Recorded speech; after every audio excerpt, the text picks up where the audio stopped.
তো আমাদের ইউনূস স্যার, আমাদের ইউনূস স্যার তো ভাই খেলা জমে উঠছে রে ভাই, খেলা জমে উঠছে।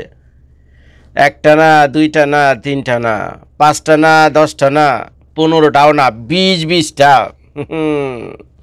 20-20টা যুদ্ধ বিমান, বুঝছেন, 20-20টা যুদ্ধ বিমান।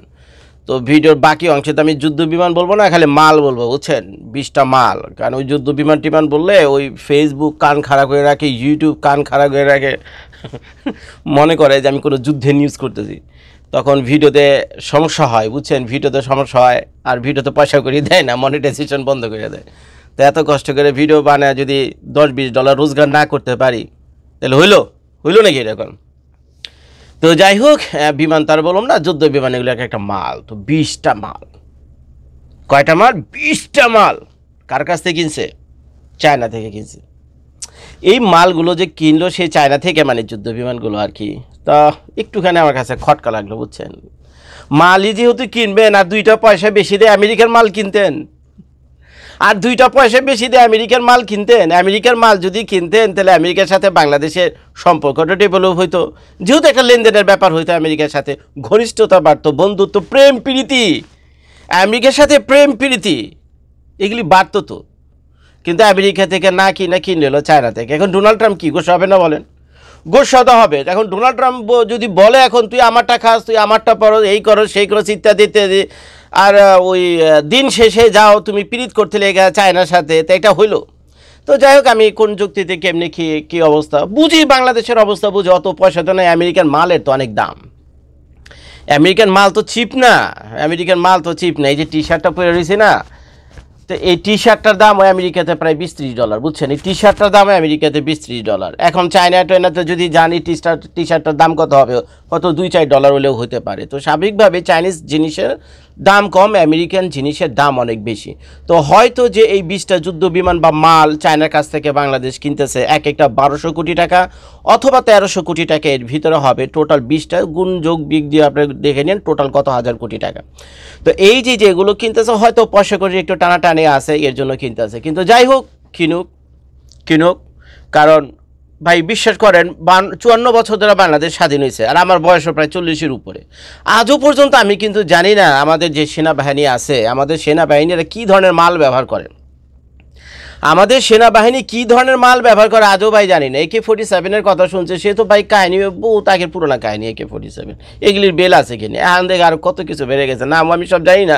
উইকিপিডিয়াতে গিয়ে সার্চ মারেন, গুগলে AI দিয়ে সার্চ মারেন, দেখবেন অত্যাধুনিক সব অস্ত্রশস্ত্র বাজারে ভরা, একের পর এক অত্যাধুনিক মালে বাজারে ভরা। তো এখন আমাদের বাংলাদেশ সেনাবাহিনীর কাছে কি আছে ভাই আমি জানি না, কয়টা প্লেন আছে, যুদ্ধ বিমান আছে, সাবমেরিন, ট্যাঙ্কার, আর কি আছে না আছে, ঠিক আছে, অ্যান্টি এয়ারক্রাফট উইপন্স, আরও কত কিছু থাকেন, আকাশ বিধ্বংসী কত যন্ত্রপাতি, কত কিছু আছে। ইরানের সাথে যখন ইসরায়েলের যুদ্ধ লাগলো, তো কত উইপনের নামই তো আমরা তখন শিখছিলাম, আমিও কিন্তু শিখছি, আমি এত উইপনের নাম জানতাম না। তখন বাংলাদেশের কাছে কি আছে না আছে যাই না। তবে সর্বশেষ মাইলস্টোন স্কুলে বাংলাদেশের একটা যুদ্ধ বিমান মুখ থুবড়ে যখন পড়লো এবং বহু পোলাপান মারা গেল, তখন আমরা কাহিনী শুনতে পারলাম সেই প্রায় ব্রিটিশ আমলের প্রায় বুড়া, সেই ব্রিটিশ আমলের কয়েকটা বুড়া যুদ্ধ বিমান বলে বাংলাদেশের বিমান বাহিনীর কাছে আছে। তো এই বুড়া যুদ্ধ বিমানের কাহিনী তারা আমরা জানতাম না, ওইটা যদি মুখ থুবড়ে না পড়তো এই কাহিনী আমরা জানতাম না। পরে তো এই কাহিনী, তো এইটা নিয়ে সরকার তো তোপের মুখে পড়ছে। শেখ হাসিনা অনেক বকা খাইছে জন্য, যেগুলি আনছে কে, এগুলো আনছেটা কে? শেখ হাসিনা আনছে। এই বাতিল মালগুলো আনছে কে? যেটা হালা আকাশে উড়ার আগে নিজের মাথার উপরে ভেঙে পড়ে, এগুলির যদি আমরা পাঠাই ইন্ডিয়াতে ফাইট করার জন্য, এ হালা তো ইন্ডিয়া যাওয়ার আগে হেলা আমগুপুরে এসে পড়বো, বুঝছেন। ইন্ডিয়াতে এই জেট বিমান যাওয়ার আগে হেলা আমগুপুরে এসে পড়বো। তো এগুলো নিয়ে অনেকে খুব মানে করছেন, ঠাট্টা তামাশা করছেন, আমিও করছি। যে কথা সত্যি ভাই, এই বুড়া যে যুদ্ধ বিমান করতে গেলে, এখন যেহেতু সব ইয়াং মাল সবার হাতে এখন ইয়াং মাল। এই যে বাংলাদেশের পার্শ্ববর্তী দেশ যে বার্মা তো বাংলাদেশ সেনাবাহিনী, বাংলাদেশে যে সামরিক ক্ষমতা তার চেয়ে বহু গুণে গিয়ে বহু বহু গুণে গিয়ে, কারণ সেই দেশের সরকার লুটপাট করলো, দেশের জন্য কিছু একটা দিছে, কারণ তারা মনে করছে আরে ভাই আগে দেশ বাঁচবে, আগে দেশের মানচিত্র থাকবে, তারপরে তো সবাই লুটপাট করুম, খামু মিলে জিলা খামু। দেশের মানচিত্র যদি না থাকে, আরেক দেশ যদি এসে খাবলা মেরা খায় ফেলায় আমাদের, তাহলে আমরা এই লুটপাটটা চালাবো কোন জায়গায়? অন্তত নিজে যেখানে থাকি, নিজে যে দেশে থাকি, যে দেশে লুটপাট করি, এটা তো ঠিকঠাক রাখতে হইব। তো এর জন্য তারা সামরিক শক্তিতে বেশ ভালো পয়সা টয়সা খরচ করছে। তো যার ফলে পার্শ্ববর্তী দেশ বার্মা, পার্শ্ববর্তী দেশ বার্মা বাংলাদেশের চাইতে বহু গুণে এগিয়ে মিলিটারি পাওয়ারে। তো এখন আমাদের ডক্টর মোহাম্মদ ইউনূস সাহেব তো এগুলো বুঝে, উনি তো ইন্টারন্যাশনাল প্লেয়ার, উনি তো এগুলো বুঝে যে খাইছে আমারে। এক খাবলা যদি ওদিক থেকে ইন্ডিয়া দেয়, আর এক খাবলা যদি এদিক দিয়ে বার্মা দেয়, তো বাংলাদেশ তো চারটা না আছে যে বাংলাদেশের দুই ঠ্যাং দিয়ে ছিঁড়াবিড়া খাই ফেলাইব। তা এখন এগুলো চিন্তা ভাবনা করে হয়তো উনি মনে করছে যে আমার বয়স তো হয়েছে 84-85 বছর, আছি আর কয়েক মাস, বাংলাদেশের মানুষ যেভাবে লাগছে আমার পিছনে, মাঝখান থেকে কিছুদিন বন্ধ ছিল, আমি যে সুদখোর, ডক্টর ইউনূস হয়তো মনে মনে এটা বলছে, মানে আপনাদের সামনে এসে তো বলে না, আমার ভিতরে ফিলিং হইতেছে, এগুলি বলছে যে উনি বলছে যে শালা এতদিন তো ভালোই ছিলাম, প্রথম 6 মাস 1 বছর ভালোই ছিলাম, সরকারি ক্ষমতা না, বহু মানুষের মাথার তাজ হয়েছিলাম, এখন তো দেখি শালায় আমার আগে পিছে এবং ইভেন আমার সামনেও সবাই কম বেশি খেলে, আবার সেই পুরনো ডায়লগ, ডায়লগ আমাদের আপা দিয়া, যে ডায়লগ আমাদের আপা দিয়া এই ডক্টর ইউনূসকে ফেমাস করেছিল, সেগুলো সুদখোর সেই ডায়লগ এখন পিনাকিও দেওয়া শুরু করছে, ইলিয়াস দেওয়া শুরু করছে, হাসিনা আপা তো বহু আগে থেকেই বলতেছে। এখন বাংলাদেশের হুজুররা বলে, আমিও বলি মাঝে মধ্যে, আপনারা যারা আছেন আপনারও বলেন, ইউনূস সাহেবকে বকা দিতে গেলে প্রথম ডাইরেক্ট হলো উনি হলো সুদ করে, এটি হলো সবচেয়ে বড় বকা। তো এখন এগুলো যখন নানান কাহিনী দেখছে, উনি ভাবছে আর বাঁচবে কদিন, ক্ষমতা ছেড়ে তো যেতে হইব, আল্লাহ ক্ষমতা দেওয়ার মালিক, আল্লাহ ক্ষমতা নেওয়ার মালিক, চইলেই তো যাবো, যাই বাংলাদেশের জন্য একটা বালা কাম করে দিয়ে যে লাগাও মাল নিয়ে হও বাংলাদেশে, আগে দেশ তো বাঁচুক, মাল নিয়ে হও বাংলাদেশে, তো অত পয়সা তো বেচারা যোগাযোগ করতে পারে, যা কিছু জমেছে এটা দিয়ে চায়না থেকে 20টা যুদ্ধ বিমান বা মাল সে বাংলাদেশে নিয়ে আসছে। এখন এই 20টা মাল দিয়ে অন্তত কমসে কম 1-2 দিন তো ফাইট করা যাবে, 1-2 দিন তো টিকে থাকা যাবে। আর ভারতের সাথে মারপিট লাগুক, আর ইসের সাথে বার্মার সাথে মারপিট লাগুক, বার্মার সাথে সরকারের সাথে তো সরাসরি মাইট লাগবে না, কিন্তু বার্মার যে আরাকানের বাহিনী, আরাকান অঞ্চলে যে আরাকান বাহিনী আছে না, সম্ভবত এদের সাথে একটা চান্স আছে। এই কারণ আরাকান বাহিনী বাংলাদেশের যে কক্সবাজার ওই সীমানা পুরোনো অঞ্চলটা আছে, যেখানে রোহিঙ্গার আছে, ওই জায়গাটা তারা দখল নেওয়ার জন্য চেষ্টা করতেছে, কারণ তাদের ওয়ার স্ট্র্যাটেজির জন্য this is a very important মানে ল্যান্ড, ওদের ওয়ার স্ট্র্যাটেজির জন্য খুব একটা ইম্পর্ট্যান্ট ল্যান্ড হলো ওই অঞ্চলটা, তো তারা এটাকে অকুপাই করার চেষ্টা করবে। তো কাজে এদের হাত থেকে বাঁচার জন্য বাংলাদেশ সেনাবাহিনীকে তো তৈরি করতে হবে। এখন ভিডিওর আগেই বলছি, বাংলাদেশ সেনাবাহিনীর কাছে কী মালটাল আছে তেমন কিছু শুনি মনে হয় না তেমন কিছু আছে। এর কারণ হলো আরাকান বাহিনীর কাছে, বিদ্রোহী বাহিনীর কাছে, যে এই যে রিবেল যে গ্রুপ আছে, এদের কাছে যে মাল আছে আমার ধারণা বাংলাদেশ সেনাবাহিনীর কাছে নাই, বাংলাদেশ সেনাবাহিনীর কাছে নেই। এরাও যদি ফাইট শুরু করে বাংলাদেশ সেনাবাহিনীর সাথে, বাংলাদেশ সেনাবাহিনী পারবে কিনা সন্দেহ, এটা ধারণা আমার, বাস্তবে আপনারা কমেন্ট করে বলবেন। তো যার ফলে বাংলাদেশ সেনাবাহিনীকে এই মিলিটারি পাওয়ার থেকে আরেকটি স্ট্রং করার জন্য ডক্টর মোহাম্মদ ইউনূস তো ইন্টারন্যাশনাল প্লেয়ার, যেহেতু উনি আগেই বুঝতে পারছে এরকম কিছু একটা ভবিষ্যতে করতে পারে, ওদিক থেকে খাবলা দেবে হলো ভারত, আর এদিক থেকে খাবলা দেবে আরাকান বাহিনীরা, এদিক থেকে খাবলা দেবো ভারত, ওদিক থেকে খাবলা দেবো আরাকান বাহিনীরা। বাঁচাইতে তো বলে ভাই, লুটপাট করে তো সবাই এটা খাইছি, কিন্তু এটা তো বাইচা থাকলে আরও লুটপাট করে খাইতে পারো। পুলা আলা ল্যান্ডই যদি জায়গা, দেশে যদি খতম হয়ে জায়গা, সব কুছ খতম হয়ে যাবে, বুঝছেন, সব কুছ খতম হয়ে যাবে, কেন লুটপাট করুম আমরা?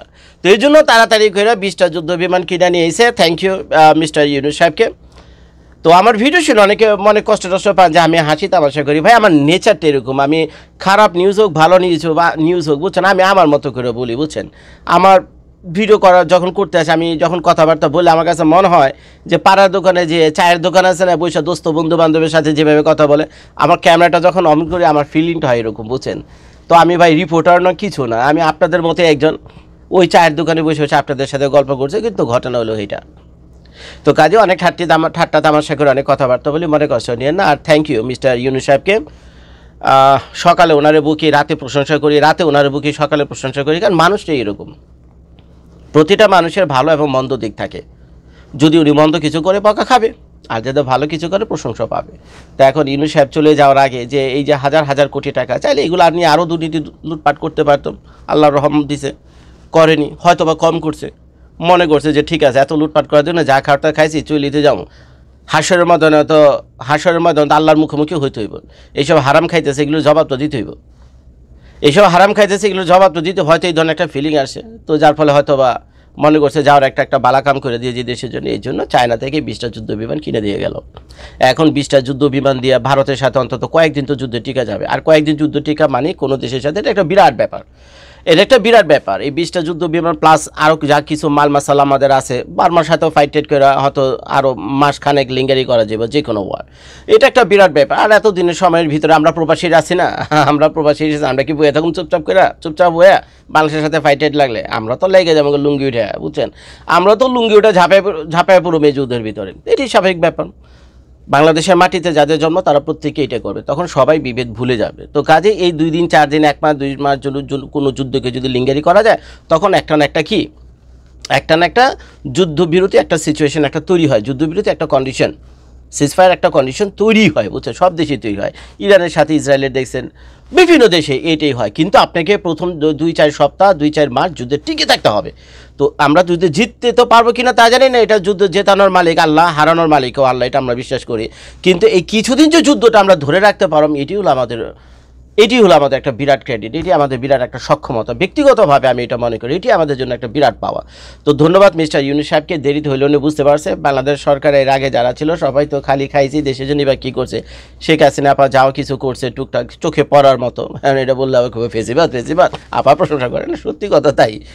বাংলাদেশে যারা রোডঘাট যা কিছু দেখতেছেন, উড়াল সড়ক, পাতাল সড়ক, মেট্রো রেল, এই রেল সেই রেল, যাই বেচারা এই ভদ্রমহিলি করে দিয়ে গেছে আপনাদের জন্য।